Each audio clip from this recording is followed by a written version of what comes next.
I read from the book of 2 Peter chapter 3. 2 Peter chapter 3, verse 10 to 12. But the day of the Lord will come as a thief in the night, in which the heavens shall pass away with great noise, and the elements shall melt with fervent heat. The earth and us and the works that are therein shall be burnt up.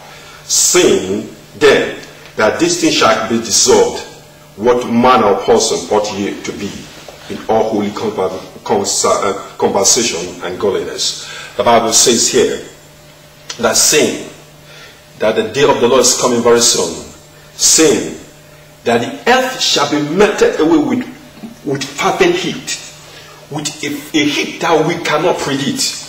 I was saying here that saying that the impact of global warming will increase irrespective of what we do if we don't address this aspect of global warming, which is the warming that is being produced by sin, which is the aspect of warming that has been produced by unbelieving in Jesus, which is the aspect of warming that has been produced by people not trusting God, which is the aspect of warming that has been produced by people not really believing in the will of the Father, which is the aspect of warming that has been produced by people who are behaving wickedly every day.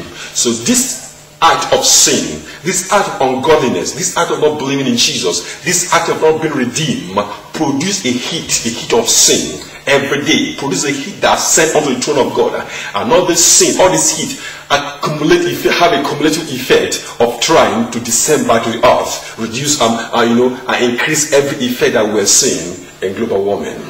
As we approach global warming physically, as we try to resolve this issue of global warming by addressing our the physical impact and physical things that causes global warming, one aspect that we cannot fail to neglect, one aspect that we cannot neglect is the aspect of spiritual impact of global warming. The spiritual impact of global warming is what is caused when people don't believe in Jesus, when people start to release the heat of sin in the spiritual realm, when the zoning layer of the grace of God upon the earth start to melt away, start to decrease. The Bible says when this thing continue, because there's a reverse reaction. When this thing continue, then at a certain point, the earth will be melted away with the fervent heat. And then the coming of the Lord will accelerate. Then the coming of the Lord will be at hand. The Bible says, knowing that if we don't address the aspect of sin, this will continue. And that's what the Bible says in the book of 13, that seeing that then that all these things shall be dissolved, what manner of person ought you to be? And I post this challenge to you, friends, as you're listening to this ministration this morning, as you're listening to this channel this morning, this day, what kind of person ought you to be? What kind of person ought you to be? As you see that this thing might come to pass, that the earth might be melted away, irrespective of what we do, if we don't address the aspect of morality, if we don't address the aspect of salvation in Jesus, if we don't address the aspect of believing in Jesus, of being redeemed, or being saved, or being good to our neighbor, or being a good person to our neighbor, of helping our neighbor, if you don't address this aspect of things, then the impact of global warming might be addressed physically, but the spiritual impact, the spiritual dimension of global warming might increase. When this increase onto a certain threshold, the implication is that the earth might be melted away, and that's the Bible is saying. Knowing this, what kind of person ought you to be? Can't we just come to Jesus right now and believe in the saving grace of Jesus, and believe in the power of God, and believe in what God can do for you, or what God can do for this planet? For the love of the planet, come to Jesus. And when you come to Jesus, you reduce the impact of global warming or spiritual radiation upon this earth. When you come to Jesus, you reduce the impact of heat from sun, from hell upon this earth.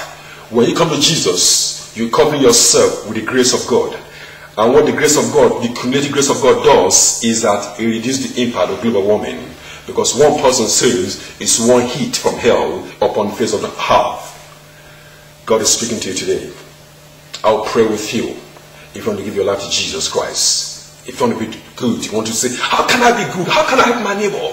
I'll pray with you today. If you want to say, how can I contribute my impact to reduce the effect of spiritual global warming? I'll pray with you today. If you want to say, what can I do so that the negative climatic condition that we're seeing will not continue? I'll pray with you today. Because as we join our hands together, and as we start to be good to our neighbor, as we believe in Jesus Christ, as we give our life to God, as we start to be good, what happens is that we're reversing the trend of the clock.